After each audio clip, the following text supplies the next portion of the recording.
1월 9일 오늘 하늘에서 내리는 일용할 양식 하나님의 말씀은 창세기 1장 26절에서 27절까지 말씀입니다.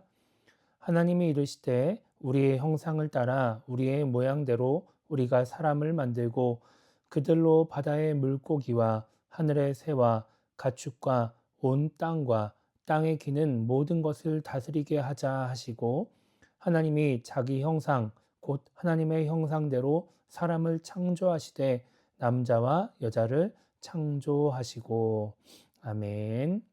오늘 우리가 읽은 말씀은 이제 인간을 창조하시는 하나님의 목적을 담고 있습니다.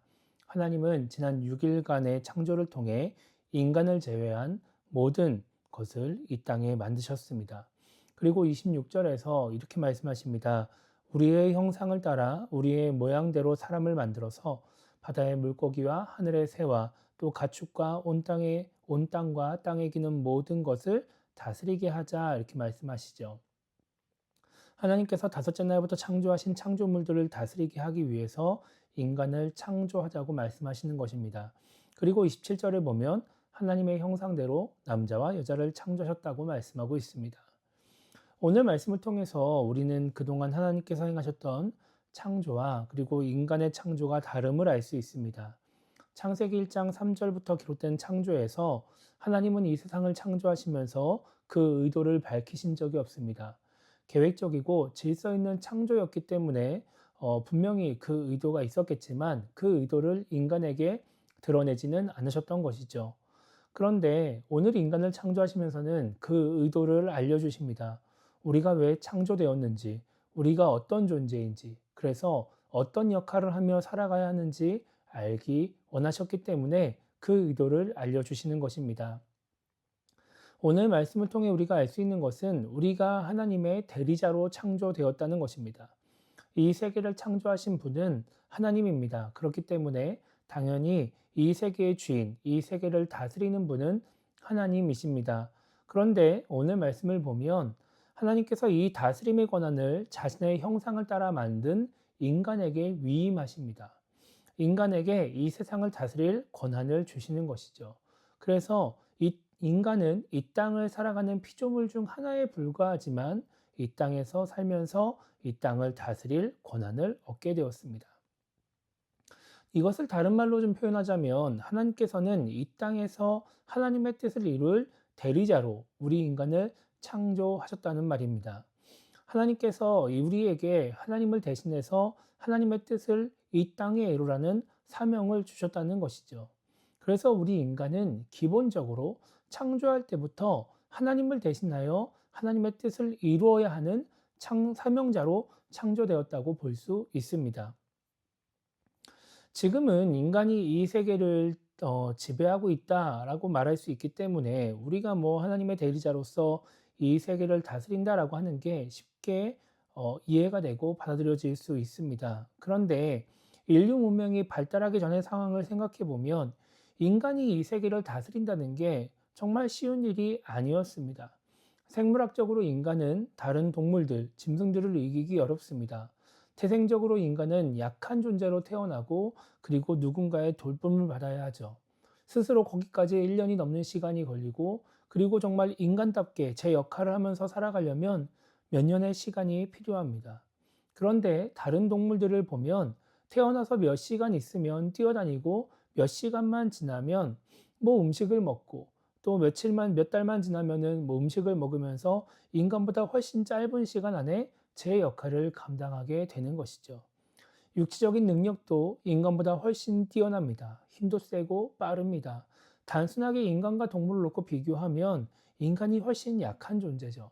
그렇게 생각하면 인간이 이 세계를 다스리는 것이 아니라 오히려 약자가 되어서 다스림을 받아야 할 것 같습니다. 그런데 실제로는 그렇지 않죠. 왜 그럴까요? 인간에게 지혜가 있어서 그럴까요?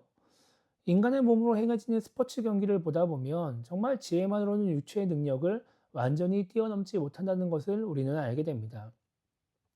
우리 인간이 이렇게 여러 강한 동물들을 제치고 약함에도 불구하고 이 세계를 지배하는 이유는 간단합니다. 하나님의 창조 섭리 속에서 부여받은 권한이 있고 하나님께서 그 권한을 사용할 수 있도록 도와주시기 때문입니다. 절대 우리 인간이 다른 동물들보다 능력이 있고 뛰어나서 그렇게 된 것이 아닙니다. 우리는 이 사실을 잊지 말아야 하는 것이죠.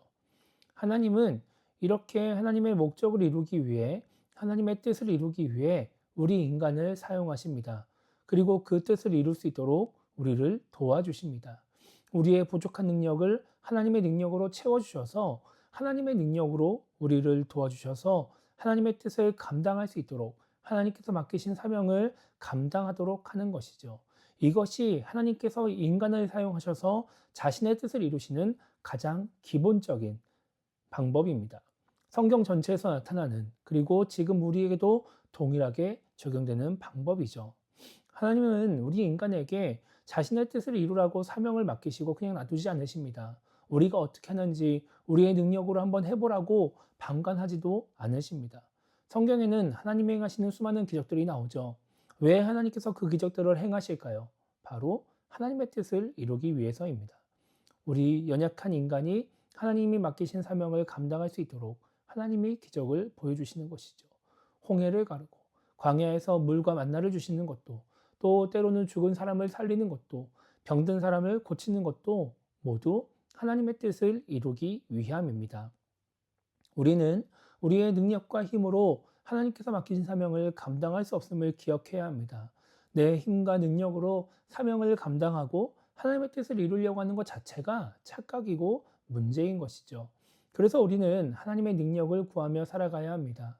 신앙적인 사명을 감당하는 것뿐만 아니라 우리가 인간으로서 인간에게 부여된 사명을 감당하는 일에서까지 하나님의 능력과 도움을 구해야 우리는 행복한 삶을 살아갈 수 있게 되는 것이죠.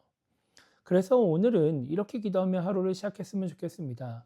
우리의 능력과 도움으로 이 주어진 사명을 감당하는 자가 되게 해 주시옵소서. 신앙 공동체 안에서 맡겨진 사명을 감당할 때뿐만 아니라 이 세상 속에서 주어진 사명을 감당할 때에도 내 힘과 능력으로 감당하지 않고 하나님의 힘과 능력을 의지하여 그 사명을 잘 감당하게 해달라고 기도하며 오늘 하루를 시작했으면 좋겠습니다. 그렇게 하나님의 힘과 능력을 의지해서 주어진 사명을 잘 감당하며 하나님의 뜻을 이루고 하나님의 기쁨이 되는 우리 모두가 되기를 주님의 이름으로 축복합니다.